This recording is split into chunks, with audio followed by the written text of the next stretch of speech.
हम सही दिशा में आगे बढ़ रहे हैं। ये लगातार मिलना, चर्चा करना जरूरी भी है, क्योंकि जैसे जैसे कोरोना महामारी को समय बीत रहा है, नई नई परिस्थितियां भी पैदा हो रही हैं।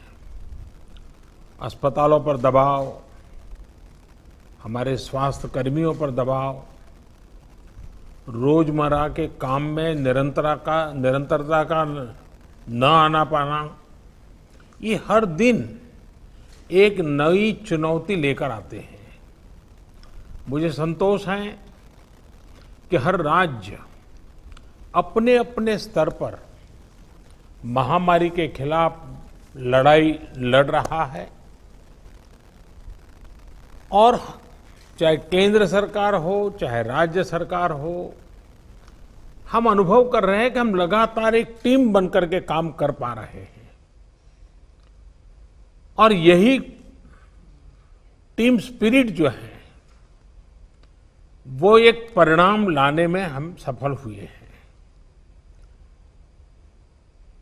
इतने बड़े संकट को जिस प्रकार से हमने मुकाबला किया है, उसमें सबका साथ मिलकर के काम करना, ये बहुत बड़ी बात है। सभी माननीय मुख्यमंत्री जी, आज 80% एक्टिव केसेस हम जो आज मिले हैं, इन 10 राज्यों में है।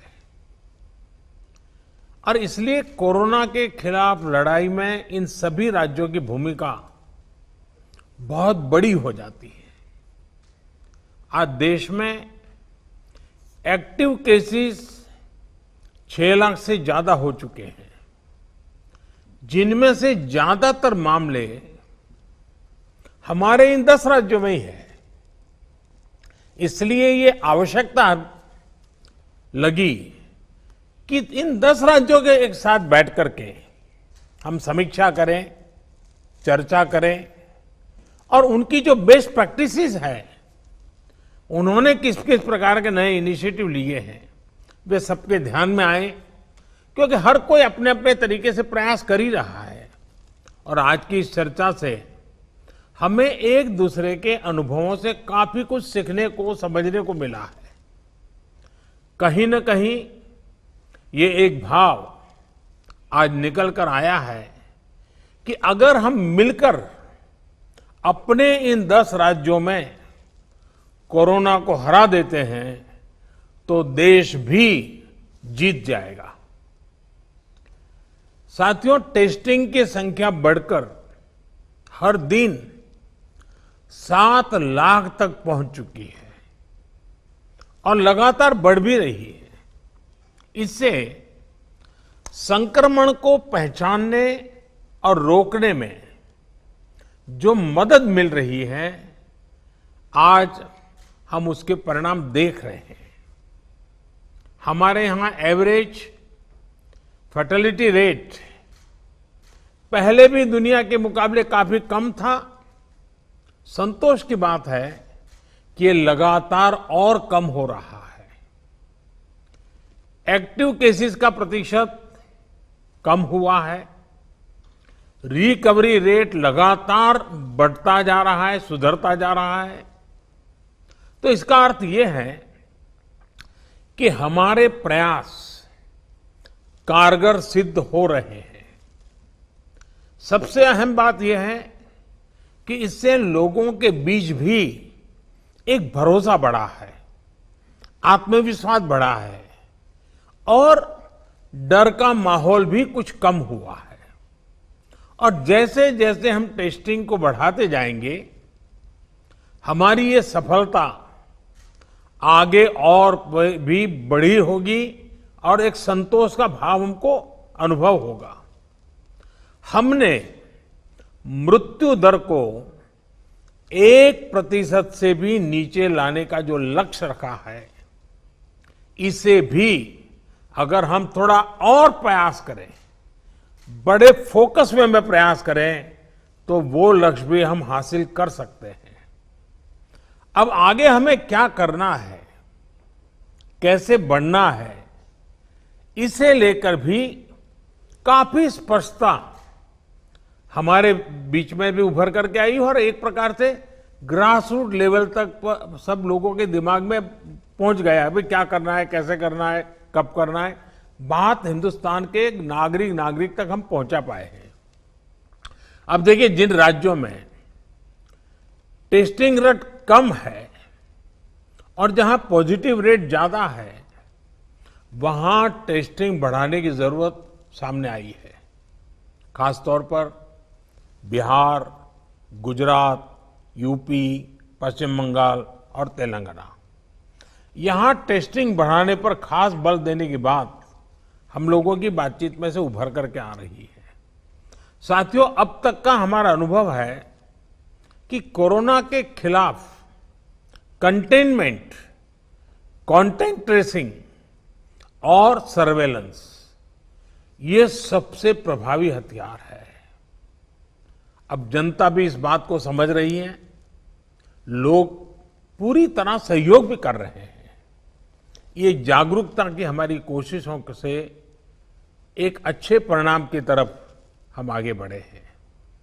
हम क्वारंटाइन की व्यवस्था इसी वजह से आज इतने अच्छे तरीके से लागू कर पा रहे हैं। एक्सपर्ट्स अब ये कह रहे हैं कि अगर हम शुरुआत के 72 घंटे में ही केसेस की पहचान कर ले तो ये संक्रमण काफी हद तक धीमा हो जाता है। और इसलिए मेरा सबसे आग्रह है कि जैसे हाथ धोने की बात हो, 2 गज की दूरी की बात हो, मास्क की बात हो, कहीं पर न थूकने का आग्रह हो, इन सब के साथ अब सरकारों में और सरकारी व्यवस्थाओं में भी और कोरोना वॉरियर के बीच भी और जनता में भी एक नया मंत्र हमें बराबर पहुंचाना पड़ेगा और वो है 72 घंटे में जिसको भी हुआ है उसके आसपास के सबको उसका टेस्टिंग हो जाना चाहिए, उनका ट्रेसिंग होना चाहिए, उनके लिए जो आवश्यक है वो व्यवस्था होनी चाहिए। अगर ये 72 घंटे वाली फॉर्मूला पर हम बल देते हैं तो आप मानिए कि बाकी जो जो चीजें हैं उसके साथ अब इसको जोड़ देना है कि 72 घंटे के भीतर भीतर इन सारे कामों को कर लेना है। आज टेस्टिंग नेटवर्क के अलावा आरोग्य सेतु ऐप भी हमारे पास है। आरोग्य सेतु की मदद से अगर हमारी एक टीम रेगुलरली उसका एनालिसिस करे तो बहुत आसानी से किस एरिया से शिकायत आ रही है हम पहुंच सकते हैं। हमने देखा कि हरियाणा के कुछ जिले, उत्तर प्रदेश के कुछ जिले और दिल्ली, एक ऐसा कालखंड आया कि बड़ी चिंता का विषय बन गया। सरकार ने भी दिल्ली में ऐसी घोषणा की कि लग रहा था कि बड़ा संकट पैदा होगा। तो फिर मैंने एक रिव्यू मीटिंग की और हमारे होम मिनिस्टर श्रीमान अमित शाह जी को नेतृत्व में एक टीम बनाई और नए सिरे से सारा अप्रोच किया। उन 5 जिलों में भी और शहर में भी, दिल्ली में बहुत बड़ी मात्रा में हम जो चाहते हो परिणाम ला पाए। मैं समझता हूं कि कितना ही बड़ा कठिन चित्र दिखता हो, लेकिन सिस्टमेटिक तरीके से अगर आगे बढ़ते हैं तो चीजों को हम हफ्ते 10 दिन में अपने तरफ मोड़ सकते हैं। और हमने अनुभव करके देखा है। और इसी रणनीति के भी जो मुख्य बिंदु यही थे, कंटेनमेंट जोन्स को पूरी तरह से अलग कर देना, जहां जरूरत पड़े वहां माइक्रो कंटेनमेंट का भी आग्रह करना, 100% स्क्रीनिंग करना, रिक्शा, ऑटो रिक्शा चालक और घरों में काम करने वाले लोगों को भी और अन्य हाई रिस्क लोगों की स्क्रीनिंग पूरी कर लेनी चाहिए।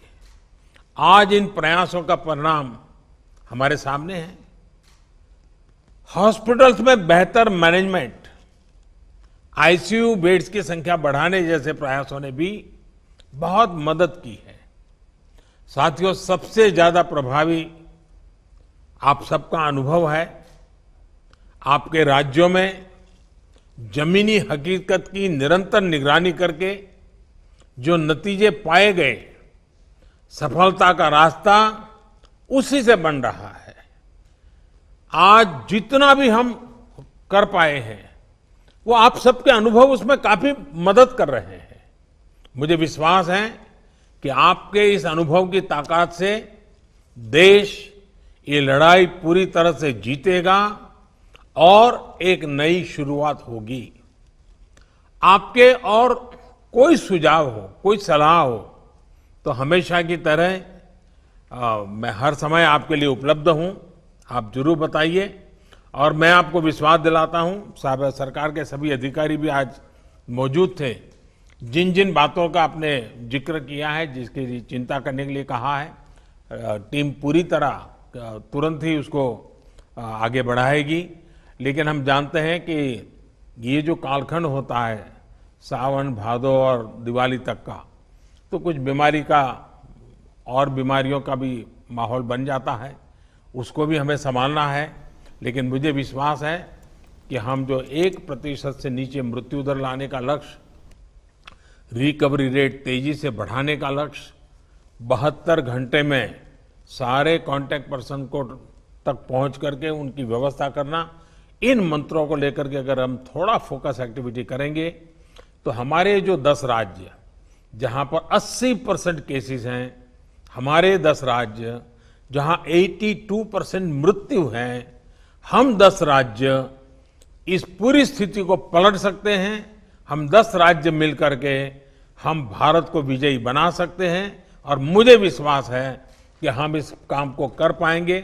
मैं फिर एक बार, आपने बहुत समय निकाला, समय की कमी के बावजूद भी बहुत ही अच्छे ढंग से आपने अपनी सारी बातें रखी हैं। मैं आपका बहुत बहुत धन्यवाद करता हूं।